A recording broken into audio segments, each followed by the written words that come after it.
My Lord Bishop, Lord Mayor, ladies and gentlemen, it's a great delight for a whole number of reasons this evening. First of all, of course, we are back in Norwich with the Newman Lectures, which Father Andrew Eburn and I, with help from Siobhan Hoffman, founded, I think, was it back in 2013, which is mildly scary, actually. This is now the first fruits of the collaboration, and thank you very much to the Bishop and to the Vice-Chancellor of St Mary's University, Twickenham, my colleague Anthony McLaren. We have a Catholic mission at St Mary's, and our Director of Catholic Mission, Philip Booth, who's Professor of Public Policy as well, and Finance, is here with us. So this is a real collaboration on the thing that matters most to so many of us at St Mary's, which is the Catholic mission. Earlier this week, Anthony was up in Edinburgh at the Gillis Centre, where the Archdiocese up there is working with us too on Catholic mission. But these Newman Lectures are particularly important because we are now the memory of St. John Henry Newman, his feast day today. And it's a huge, huge pleasure to invite my former colleague Ruth Kelly here. She really is one of those people who needs no introduction, but she's going to get one. The youngest female cabinet minister in history, still. A member, and I'm not being political here because, as some of you know, I'm not renowned for my support for the Labour Party, so this is not a political point, although it may sound like one. Member of the last time this country had a government that seemed to be full of adult human beings, but there we go. Very nostalgic, and I never thought I'd ever say that.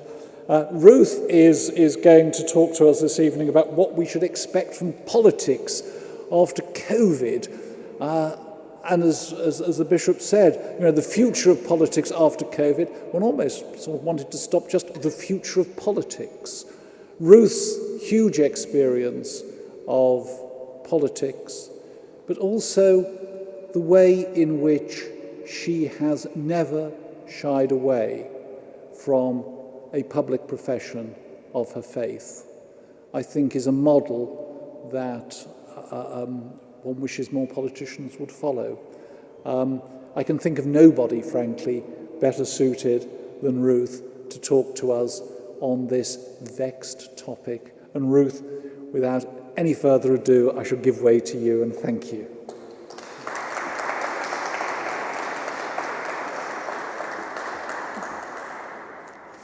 Thank you very, very much, John, for that introduction.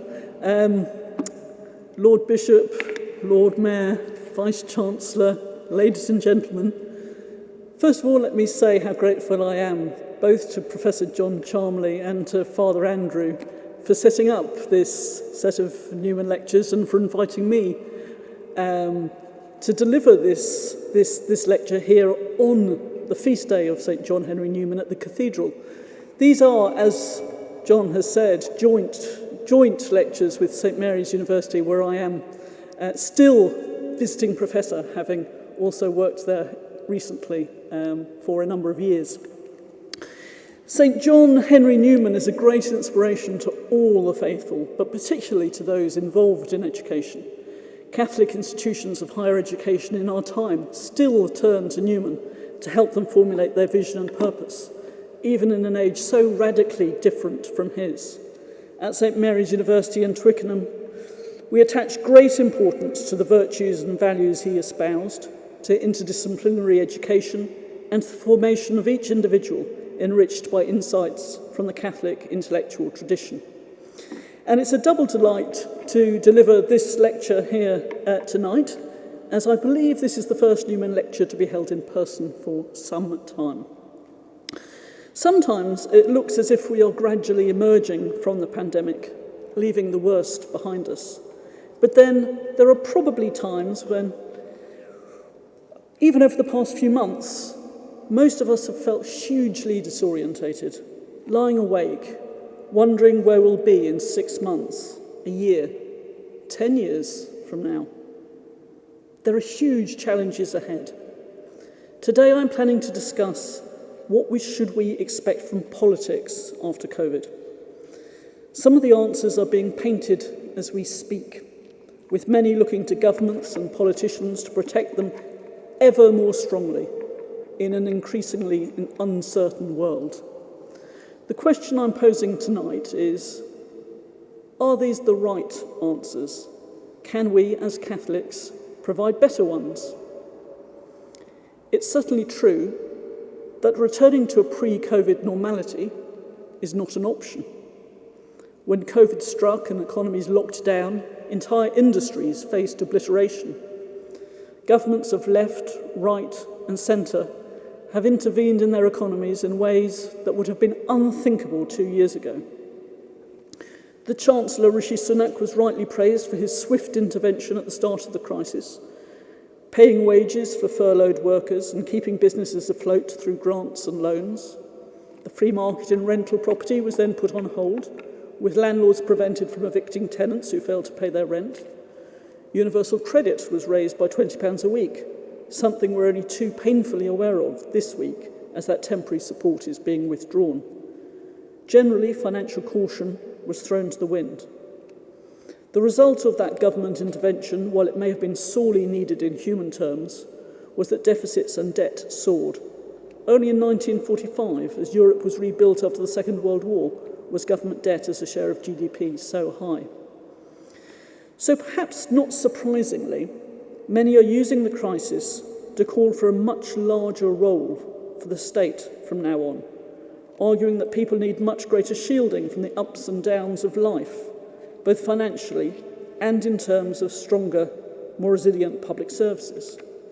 On the left, Larry Elliott in The Guardian has argued, for example, that the world has been fighting a war against COVID, and in wartime, the power of the state always increases. Failings of the old model were exposed in the run-up to the crisis, while the benefits of a more hands-on approach have been demonstrated during the pandemic response. Unsurprisingly, there's an appetite for a different way of running the economy.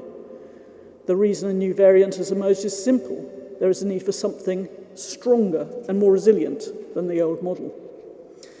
But you know things have changed when it's not only Labour but also the Conservatives arguing for more state intervention. As Fraser Nelson has argued in The Spectator, 3 factors have made a big state approach more likely for the government now. First, the electoral coalition that delivered both the referendum and the Tory majority in 2019 was not a libertarian one.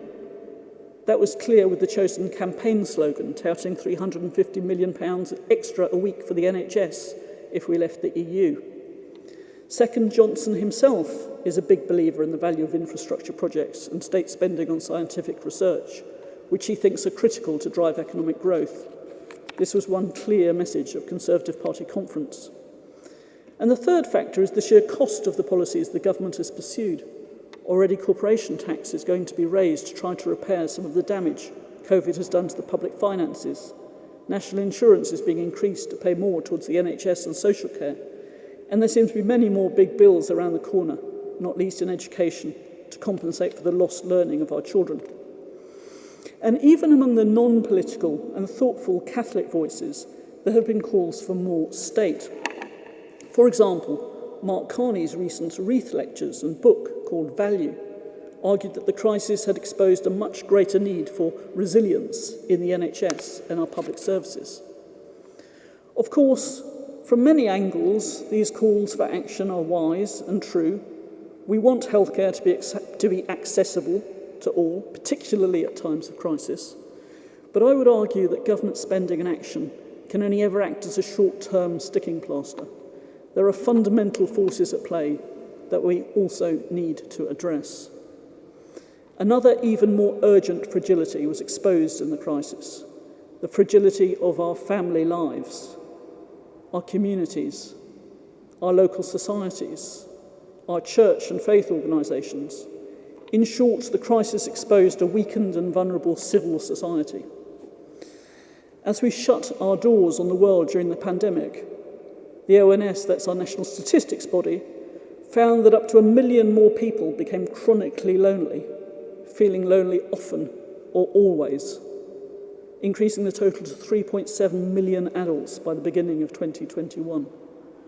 Far more, it was found, were feeling lonely some of the time. This feeling of isolation and loneliness was not just a result of a lockdown, however, but the result of an ongoing and deeper malaise in society, which was exacerbated by the measures taken. In his final work, written just in the last year or so before he died, the late Chief Rabbi Jonathan Sacks documented the rise in people living alone in an era he described as that of the solitary self, without the traditional sources of support in place. In America, for example, he noted, only half of people are married, down from 72% in 1960. More than half of those 18 to 34 did not have a steady partner. That a third of Britons and Americans over the age of 65 live alone, and more than half of those over the age of 85. That fewer and fewer children live as adults in close proximity to their parents. There are also fewer opportunities for people to embrace the other through broad and diverse networks. Perhaps the best known of the social scientists describing the fracturing of institutions that have traditionally brought people together across generations and communities and classes is the American social scientist Robert Putnam. In his book, Bowling Alone, he charts the decline in membership of sports teams, local charities and religious congregations, etc. Once, we bowled in leagues, usually after work, but no longer, he said. If we go bowling, we go with friends. This seemingly small phenomenon, he argued, symbolised a significant social change, which has wreaked havoc on our physical and civic health.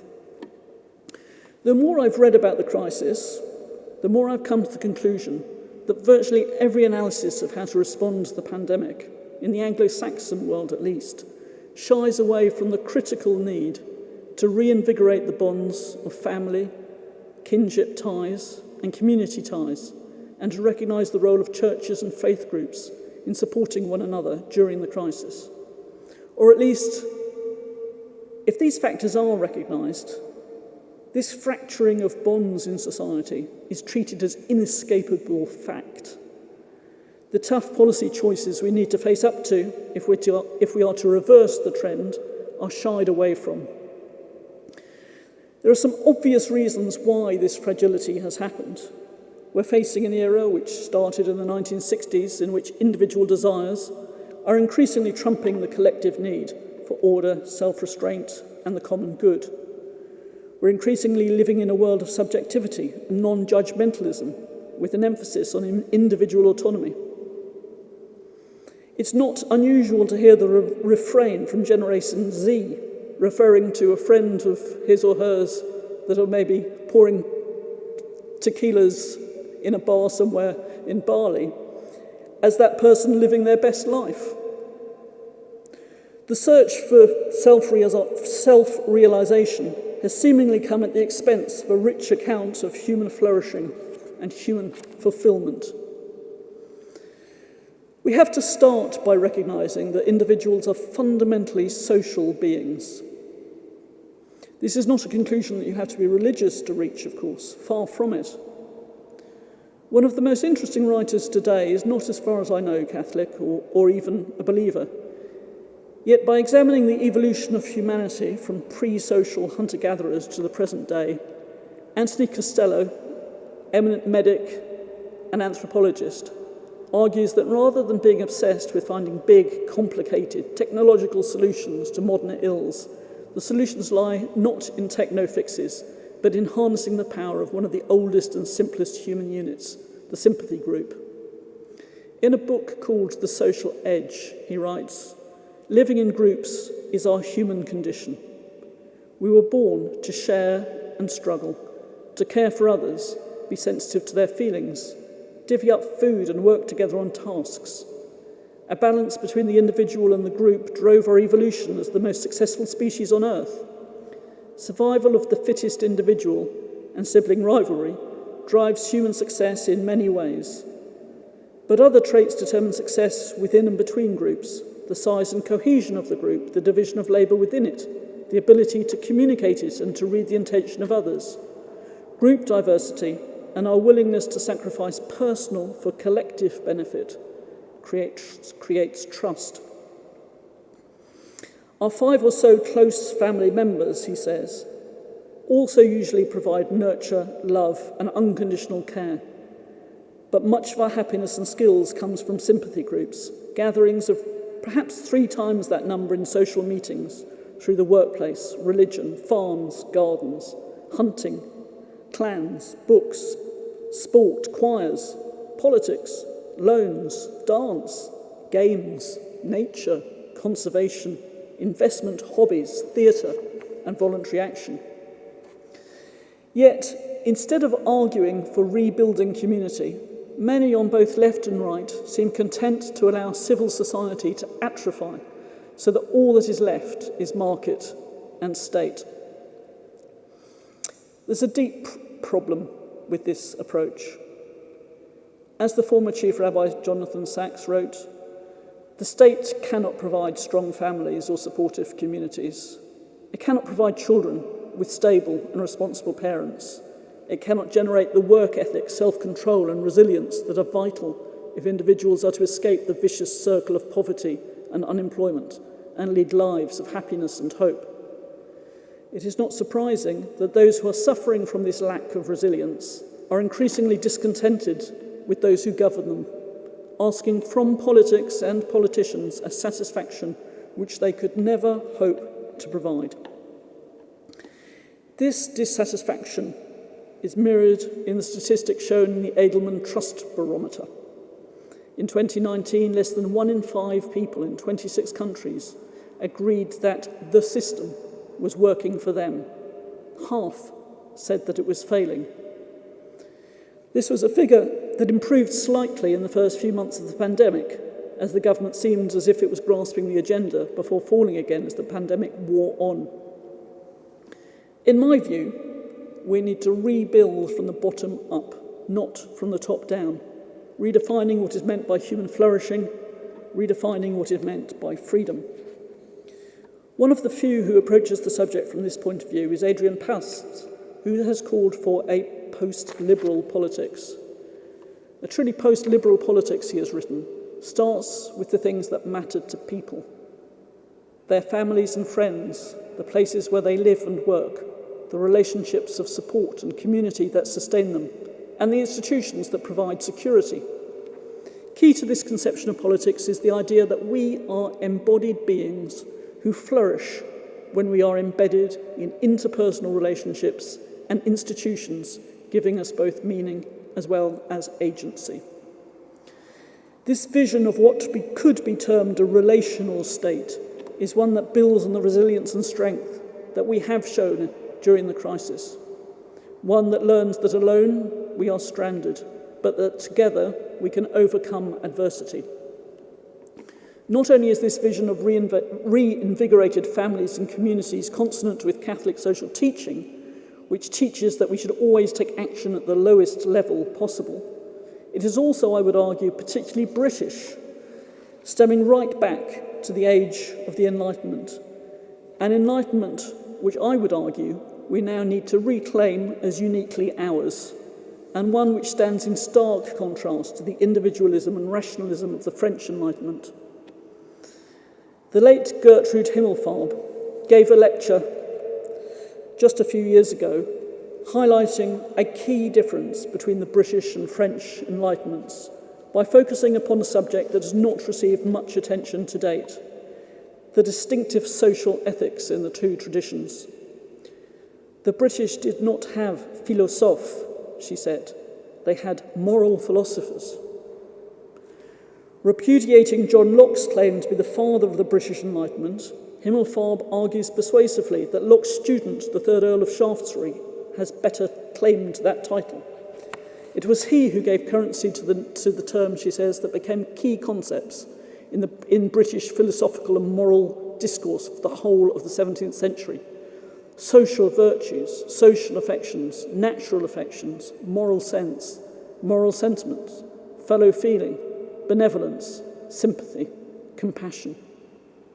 The British Enlightenment, she says, was a philosophy in which compassion, not self-interest or even reason, played the larger part. In this respect, the Enlightenment was a repudiation of Locke as well as Hobbes, both of whom broke with the natural law tradition by positing a state of nature that was pre-social and pre-political, thus denying the social, political and moral character of man. It was this social ethic, she argued, a compound of the secular and the religious, the private and the public, that was largely responsible for what the French historian Élie Avelli called the miracle of modern England, the fact that England was able to survive the economic revolution of that time without succumbing to the political revolutions that wrought havoc on the continent. In Britain's secular and religious institutions, civil society and the state, public relief and private charity complemented and cooperated with each other.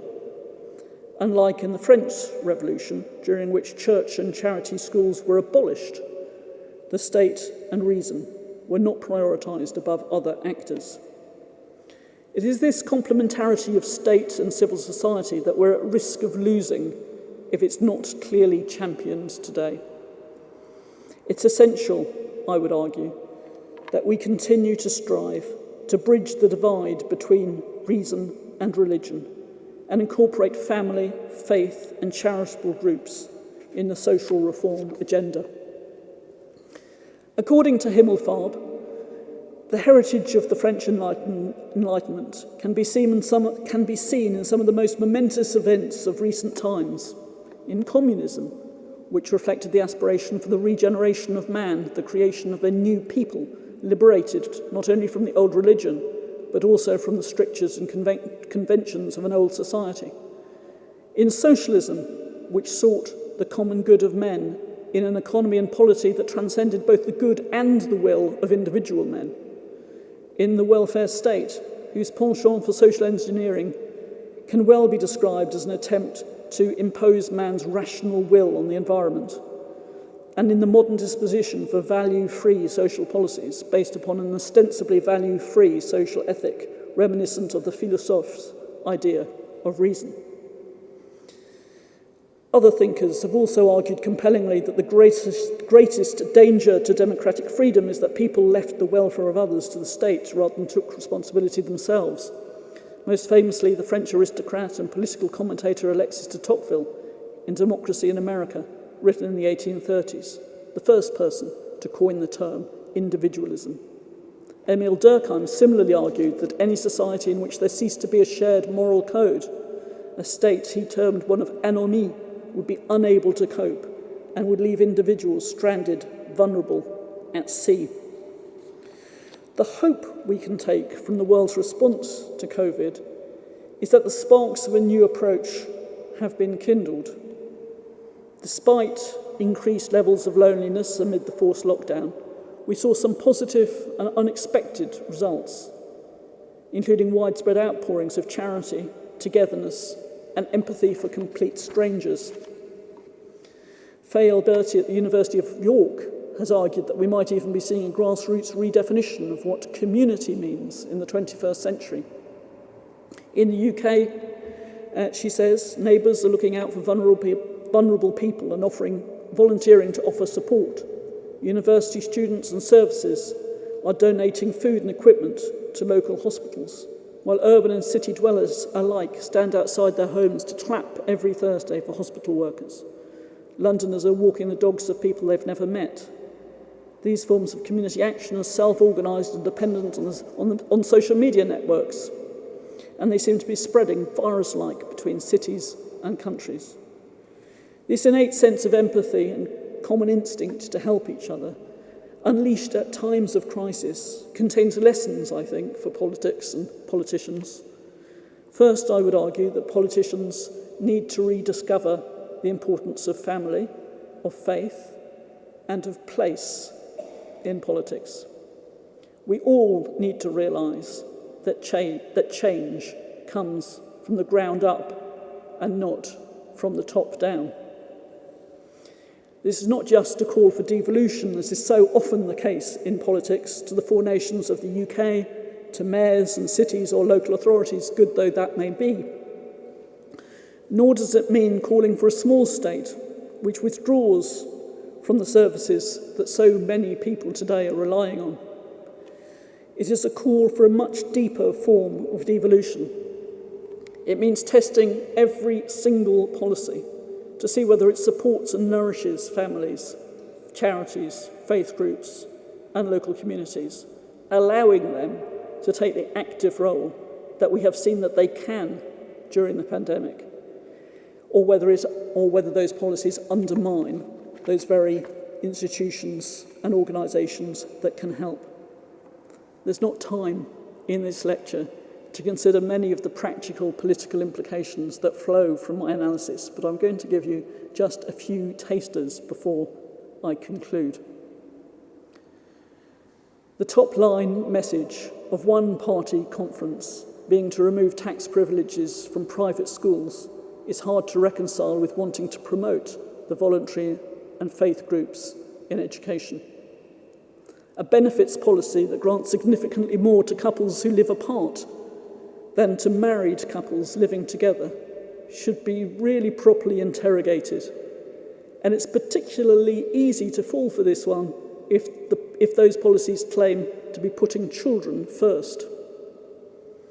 A policy that makes it harder for families to live in the same communities within a mixed development with space for elderly relatives alongside the growing families is putting artificial barriers in the way of family and community life. As a politician myself in my former days, I tried to champion the kind of reforms that would promote parent-led and faith schools, that would tackle the discrimination against low-paid couples of the Working Families Tax Credit as it existed then, and for communities to be viable for extended families. I must admit that the gains, if any, were modest. The good news, and what I would like to leave you with, is that coronavirus is changing what is possible. Amid emotional devastation and uncertainty, it is providing the potential for more connectedness as well as less, and for radically changing the meaning of community itself. The challenge now is for that renaissance to be sustained by politics, by the churches, and by each one of us. Thank you.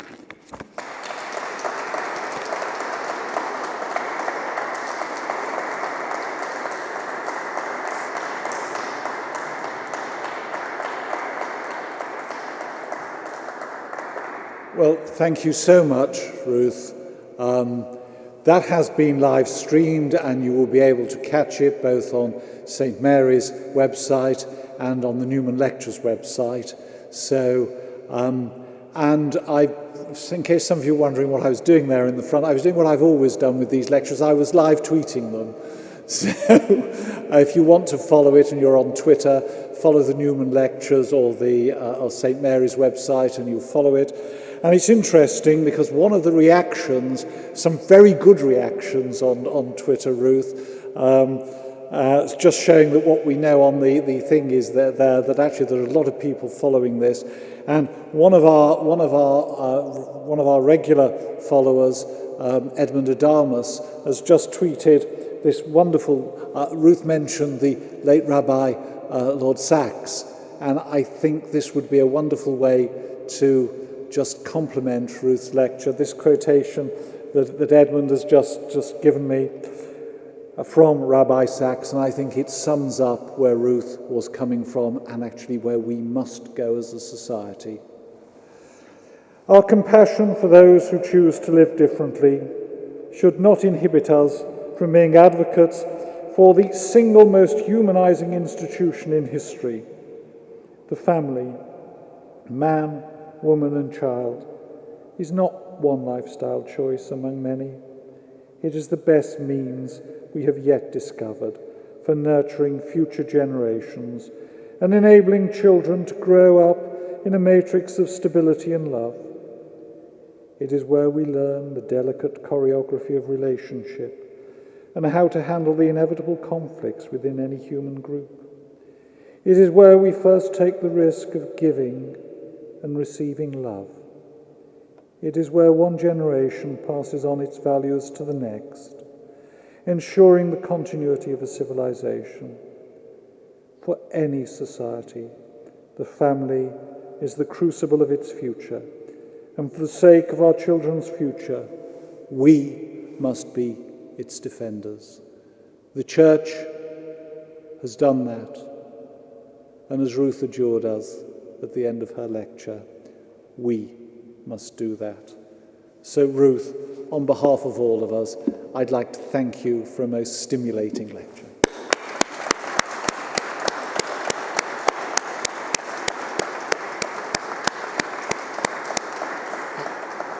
And we shall have further news of further Newman lectures on the website very soon. This will be available on the website, I suspect, very soon as well. But for now, ladies and gentlemen, my Lord Bishop, Lord Mayor, Vice-Chancellor, thank you very much indeed.